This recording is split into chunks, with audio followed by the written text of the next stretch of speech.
Salut! Alors aujourd'hui, vidéo un peu spéciale parce que je ne sais pas dessiner devant toi. Là, ce que je vais faire, c'est... J'ai déjà préparé mes petits dessins et on va parler de comment dessiner des scènes de combat. Je sais pas si tu te souviens, il y a quelques temps, sur la chaîne, on a vu comment dessiner des poses dynamiques. Donc, on a déjà vu comment dessiner un personnage avec des proportions correctes, c'est-à-dire ce petit bonhomme-là. Et ensuite, on a vu comment, avec la ligne d'action, lui faire prendre une pose dynamique, en exagérant le tout. Donc, si tu sais pas, t'as pas vu cette vidéo, je t'invite à aller la voir, je te mettrai le lien en description. Donc, cette pose dynamique va te permettre de rendre ton action plus visuellement attrayante. Et c'est ce qu'on va utiliser donc pour nos scènes de combat. Au niveau des scènes de combat, dans mon cas, voilà, il faut bien retenir, c'est qu'il y a forcément un principe d'action et de réaction. Il y a par exemple, mon bonhomme va venir va venir mettre un coup de poing à notre personnage ici. Et là, forcément, ce personnage-là va avoir une réaction qui sera fonction de ce coup de poing. Donc il va partir en arrière sous l'effet du coup de poing. J'ai pas de bêtises, c'est ce que l'on voit là. Donc tu vois ici, je t'ai remontré le principe d'exagération. C'est-à-dire que là, sur cette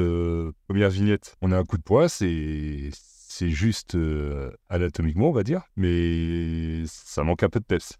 D'ailleurs, c'est juste anatomiquement, je viens de me rendre compte que j'ai son bras qui passe carrément. Là, on est juste. Mais ça manque un peu de peste. Donc, ce qu'on fait, c'est qu'on vient, via une d'action ici, faire un coup de poing. Et la réaction, donc on a notre personnage ici qui part vraiment en arrière par là. Donc, le coup de poing, c'est une action qui va vers sa mâchoire, mais qui est circulaire, hein, ici. D'ailleurs, tu peux, si tu le souhaites, ajouter des petites lignes de force, rajouter un effet comme ça pour présenter le coup de poing. Ça pose pas de problème. Après, c'est toi qui fais comme tu veux. Voilà. Et donc, on répète le même principe ici. Donc là, j'ai un personnage qui va mettre un coup d'épée ici, et ce personnage qui, en réaction, même en anticipation, va se pencher de l'autre côté pour esquiver ce coup d'épée, en tout cas, tenter de l'esquiver. Au niveau d'un coup de poing, je peux exagérer la pose, même là, ici, j'aurais pu l'exagérer encore davantage si j'avais souhaité.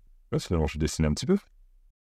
À savoir que l'autre point, est carrément par là, et là, ah, zut. Il est ici, donc j'exagère vraiment la pose, hein. Moi, je vais avoir mon bras qui va partir d'ici, qui va venir là, termine juste là, voilà. Donc là, j'anticipe, j'exagère vraiment le mouvement, c'est-à-dire que là, mon personnage, le mouvement, c'est carrément, il est là,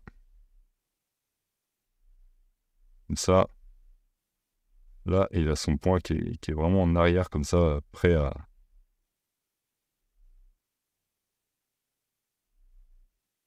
être le dégainé dans la mâchoire. Donc, si tu veux encore rajouter un petit effet là-dessus, pas bien compliqué, hein. Si tu veux, tu peux t'amuser à venir créer des lignes à partir de ton point qui est en arrière. Donc là, ce que je fais, c'est que je crée une grille de perspective, hein, mais je peux très bien faire ça à la main. C'est juste que là, je suis un gros feignant. Voilà tout. Et donc, tu vas partir de là et les différents traits. Là, si tu bosses au numérique, tu vois, ça, je ne l'ai pas fait encore, mais je pense que je vais le faire. Si tu peux te créer des lignes de force. Je pense que je vais faire ça. Que ce soit aussi bien des horizontales, des verticales que comme là, des concentriques. Alors de bien se faciliter la vie. Et le but du jeu, c'est bien beau de savoir faire à la main, il n'y a pas de problème. Là, si tu bosses en tradi, de toute façon, tu n'auras pas trop le choix. Mais si tu travailles en numérique, si tu as moyen de te simplifier la vie au maximum, donc tu sais le faire de toute façon, moi, je vois pas pourquoi ce serait un problème. On peut être rigoriste et se dire, ouais, faut tout savoir faire à la main, c'est mieux de tout faire à la main. Oui, c'est mieux, on est d'accord. Mais bon, on n'a pas non plus forcément le temps de tout se taper à la mimine. Je vais remettre là par là parce que on manque. Il va parti trop droite là. Là, je pense qu'on est pas mal. On va se prendre une petite gomme douce qu'on va agrandir, genre comme ça, à partir du point ici. Voilà. Hop, on va se nettoyer. Dégager ce qui nous intéresse pas.